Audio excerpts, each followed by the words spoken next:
Hello, my name is Lucrezia Lodato and I'm a freelance translator.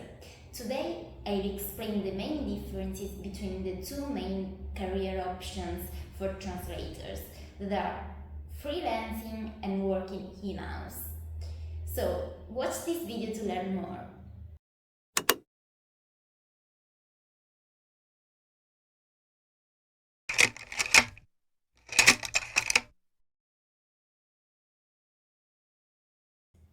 The main two career options for translators are freelancing and working in-house.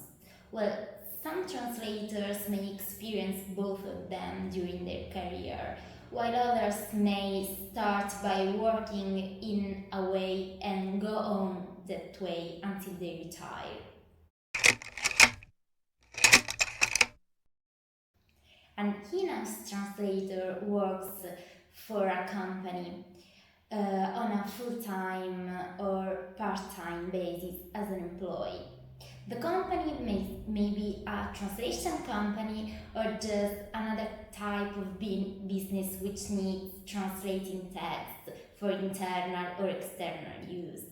Just a side note, translation companies and translation agencies are different in terms of the type of translators they work with, because translation companies only work with in-house translators, while translation agencies may work with just freelancers or with a combination of both freelancers and in-house translators.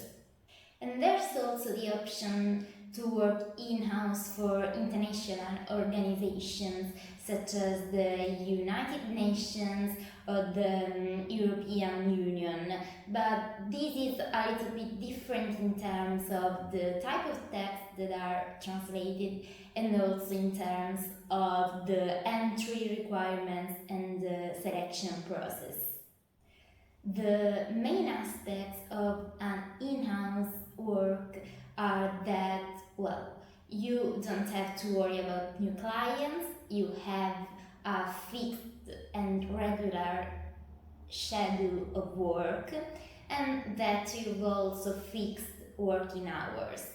The workflow is regular and you have a fixed regular salary, so you earn a regular income and you also have an annual paid leave. You are provided access to CAT tools and other resources, and you have other colleagues you can talk to, and this is beneficial both for mental health but also in terms of receiving guidance and help when needed. And some companies also offer professional development opportunities as part of training. But there are also some drawbacks. For example, the main one is that you have a limited amount of flexibility and autonomy because you're not your own boss. You have fixed working hours, you have to go to the office, physically. Today there are some work opportunities as in-house translators that are remote, but the main in-house jobs are on place, so you have to go to the workplace. And you cannot decide the type of text that you want to translate. You have to translate any text you're given by your boss. To make it short, you're not your own boss as when freelancing. And last but not least, as a drawback, there may be the need for extraordinary work, and this is not bad.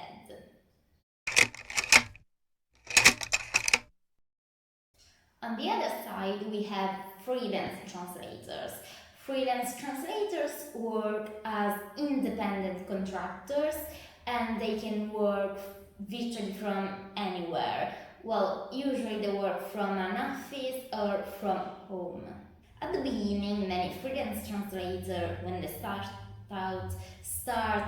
translate on a part-time basis while they have another side work until they are ready to start translate full-time. And there are also some translators that prefer starting work as in-house translator until they get enough experience to set up as freelancers. And freelancers can have two types of clients, translation agencies or direct clients. These are not mutually exclusive and they can coexist.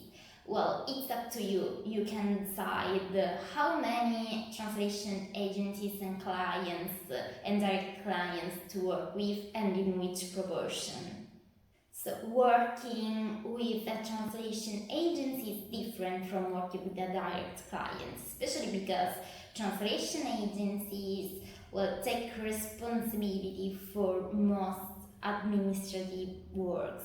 So when you're working with a translation agencies, it's them who look for more clients and are responsible for main administration tasks and from project management, from negotiating with the client, getting information about the job, preparing capsules with the relevant term bases and translation memories, and then also getting that to the client with the final translation.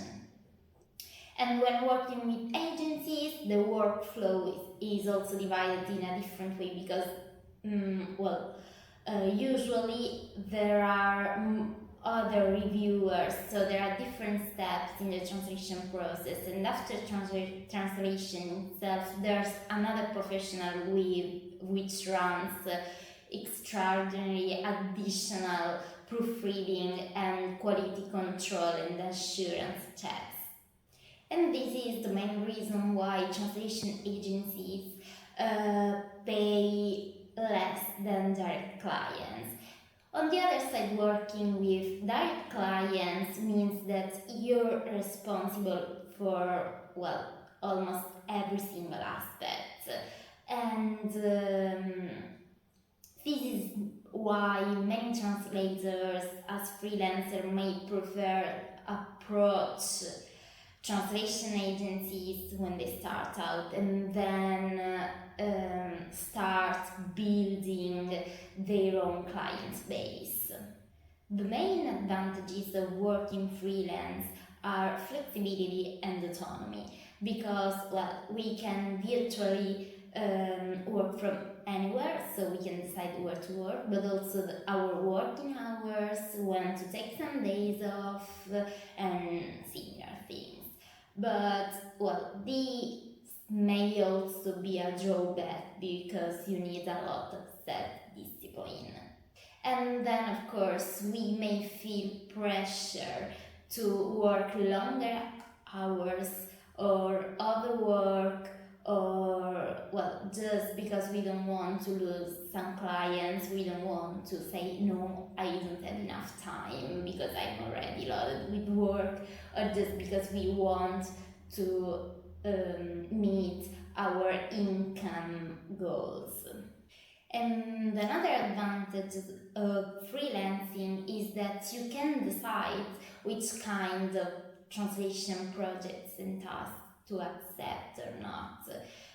You can decline the jobs that you don't feel confident about, or for example, that you don't have enough time to carry out and similars. But again, we may feel pressure to accept every single task just because we don't want to lose a client or we want to meet our goals as far as income is concerned.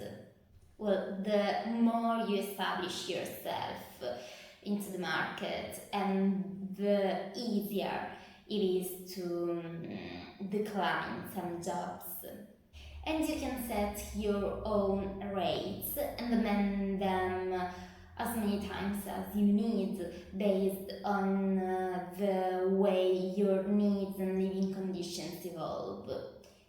And once you get established in the market as a professional, you can virtually earn more money than if you worked in-house. But there are also some disadvantages, of course. The first one when freelancing is that you may feel isolated and alone because you spend a lot of time on your own. And you also need a lot of self-discipline, not only because you have to find the motivation to work enough, but also because you have to strike a good work-life balance. So you have to establish a working routine which we would say is healthy for you, and you have to learn not to overwork too much, so as to have enough time for relaxing or for taking some physical activity or just for leisure and doing what makes you feel well. And this is essential and crucial in terms of mental and physical health, which are important for us not only because we are human beings, but also because the long-term success of our business depends on ourselves and on our health conditions. Last but not least, when working freelance, you are responsible for every single aspect of your business. Well, this ranges from running your own business, accountancy, project management, and we also have to market ourselves and our services and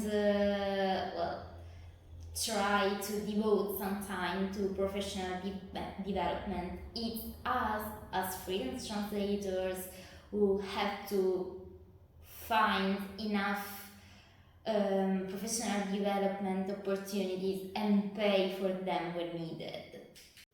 But I'll cover CPD in another video. Well, to sum it up, when you work as a freelance translator, you're responsible for the most aspects related to accountancy, marketing and sales, building a client base, building a brand, and also project management, client management, and your own boss and your own business owner. And most importantly, you have to make sure you get paid. So these are the main differences, advantages and disadvantages if we want to compare working as a freelance translator or an in-house translator. And this is all from me for today. I hope you enjoyed the video, so please subscribe to the channel and see you next week.